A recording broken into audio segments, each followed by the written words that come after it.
Welcome back to Mindful Minutes, the show where we find small ways to make a big impact on our well being. I'm Daniel.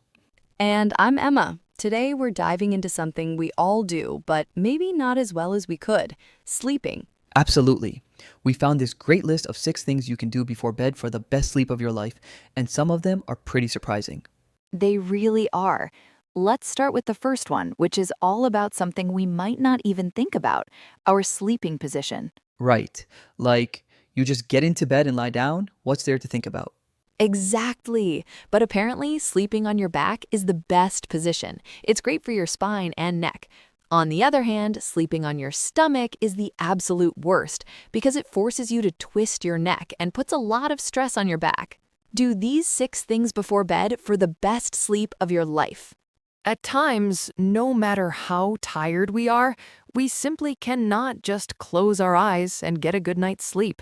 The explanation is simple. We tend to adopt bad habits that have a direct impact on the quality of our sleep. 1. Change sleeping positions. They each have their advantages and disadvantages. The best sleeping position is on your back. It is certainly good for the spine and the back of the neck and not adding stresses to your discs or joints and your muscles. On the other hand, sleeping on your stomach is the worst position because it forces you to turn your head and neck and stresses your back joints and end up being very painful for your upper body. If you sleep on your side, you can put stress on your shoulder, and the spine near the hips will be affected. Fetal position is ideal for pregnancy, as lying on the left side improves circulation to the fetus and prevents uterus pressure on the liver. However, this position can make breathing difficult. It can cause muscle stiffness and joint pain. Try to always get up and go to sleep around the same time. It is important to know that sleep is determined by a circadian rhythm, i.e., a 24-hour biological clock that varies from person to person. So to get a good night's sleep and get up on the right foot, it is essential to adopt a consistent rhythm in terms of bedtime and, above all, getting up. Getting up late in the morning will delay the next bedtime, and this will have an impact on the following night's sleep if this behavior becomes repetitive. 3. The bed is just for sleeping. The bed should be regarded as a place dedicated solely to sleep. Any other activity incompatible with sleep should be eliminated. So we should not watch Netflix series for hours, eat, or read in bed. What is really important is to go to bed only when we want to sleep. If sleep does not come, it is better to get out of bed.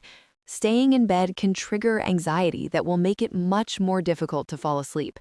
Our bed is first and foremost a place of relaxation where we should keep all negative thoughts away.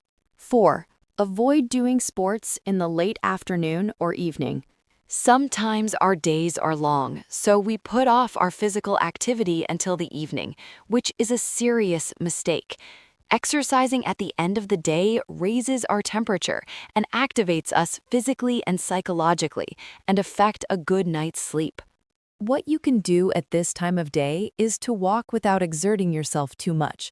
Also, try to avoid hot baths just before going to bed, as well as any intense intellectual activity until late at night. A light dinner will help you sleep better. To sleep better, it is best to eat a light dinner, and almost always at the same time.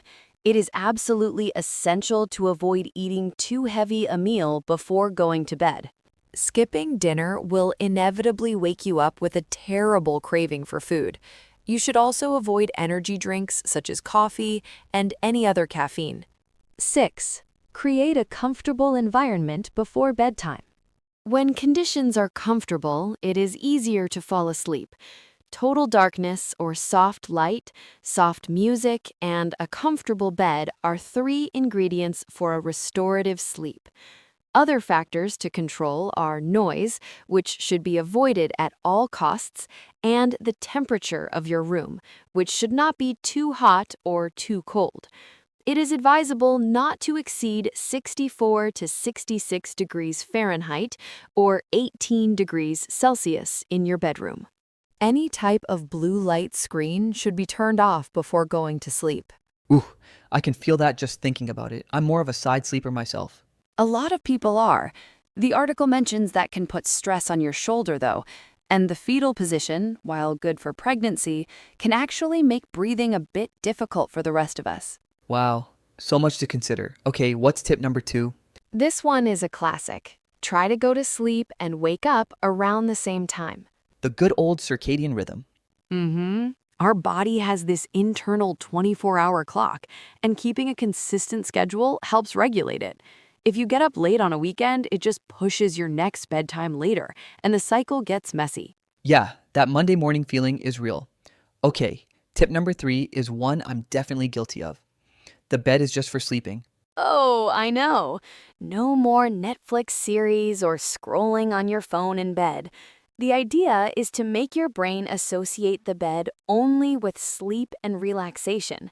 If you can't sleep, you should actually get out of bed for a bit. That's a great point. Staying there just builds up anxiety. Next up, avoiding sports late in the day. This seems counterintuitive, right? You'd think wearing yourself out would help. You would think so. But exercising raises your body temperature and activates you, which is the opposite of what you want before bed. A gentle walk is okay, but not an intense gym session. And the same goes for hot baths right before bed, which is surprising. It's all about letting your body cool down as you're trying to drift off. Interesting. All right, 2 more to go. What's number 5? It's about food. Eat a light dinner. A heavy meal is a no-go, but also don't skip it entirely because hunger can wake you up. And definitely no coffee or energy drinks in the evening. That one's a given. Of course. Okay, last but not least, tip number 6, create a comfortable environment. This is the cozy part. Soft lighting, maybe some quiet music, and the right temperature. The article says to keep the room cool, around 64 to 66 degrees Fahrenheit. That's pretty chilly. And of course, the final boss of bad sleep habits. Turn off all blue light screens before bed, your phone, your TV, your laptop. The hardest one of all, but so important. Well, those are the 6 tips. I think I'm going to start with the no screens in bed rule. I'm going to focus on a consistent wake up time. Even on Saturday, Good luck with that. I'll need it. Thanks for tuning in, everyone. We'll be back next time on Mindful Minutes.